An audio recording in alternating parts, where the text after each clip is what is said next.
Hey, what up? It's Brad with Home Love Construction, and in this video I'm going to answer the question that's on everybody's mind.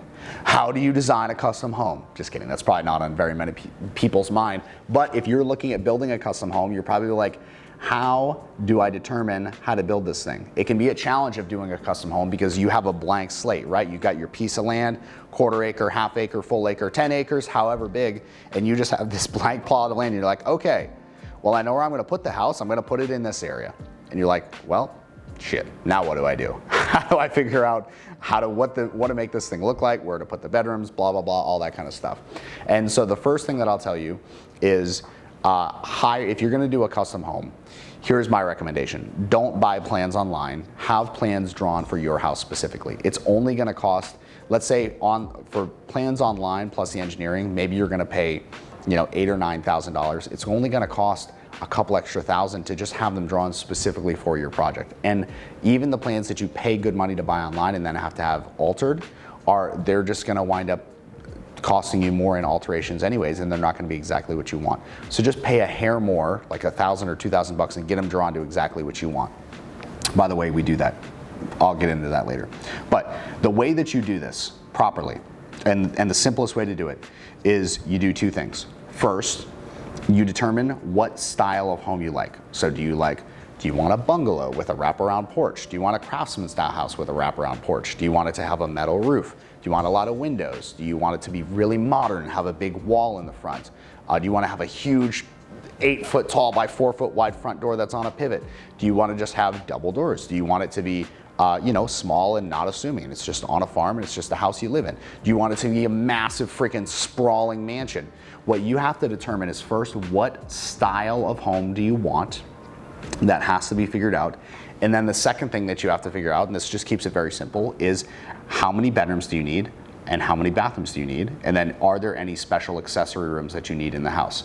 So for example, if you're a family that has 3 kids and you want your kids to each have their own bedroom, like I would want if that were me, you need a 4-bedroom house and you likely need 3 bathrooms in all likelihood, or 2 bathrooms plus a half bath. That would also work as well.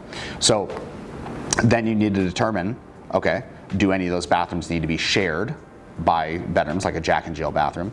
And then you can actually start, once you know the basic pieces that you need to fit into that home, now you can actually take, okay, well, the minimum size for a bedroom to be comfortable is X, Y, and Z. It's, maybe 12 by 12 or 12 by 13. So now your planner, your draftsman can actually start dropping things in and saying, okay, well, this is how we could arrange it. We could have space for the kitchen here, and here's the overall square footage, which is kind of what you were thinking. So that's the way that you do it, is you figure out the basic elements, like what problem you're trying to solve. Basically, you want your kids to have their own bedroom, you want to have a nice laundry room, you want to have a mudroom, and you want to have a 3-car garage. Okay, well, boop, boop, boop, this is what that would look like, because there's minimum spaces for those things, and obviously you have to be able to access all of them. So once you figure out your basic requirements and you know what style of house you're going for, at that point, it's just a matter of rearranging what's inside. Now, obviously, there's a lot of details that go into it, and when you're building a custom home, you want it to be exactly what you want because it's custom, right? You can build it exactly the way you want. So there's a lot of back and forth of where do the TVs go? Where's the outlets for the TVs?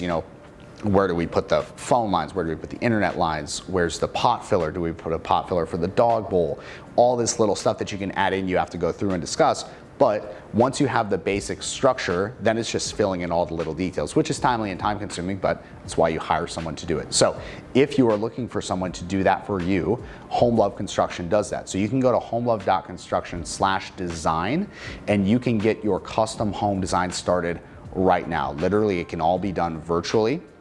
So because a custom home is built on a piece of land, all we need is the address of the land and a survey of the land to know where we can position the house, and we can rock and roll and do a house design for you that's shown to you in 3D, it's photorealistic, and it's just amazing. So go to homelove.construction/design to see what's possible for custom home design for your project. And then obviously, if you're in the Tampa Bay area, I want to build your home. So thank you for watching. If you got value out of this vid, hit the subscribe button below. I'll talk to you very soon. Thank you for your attention.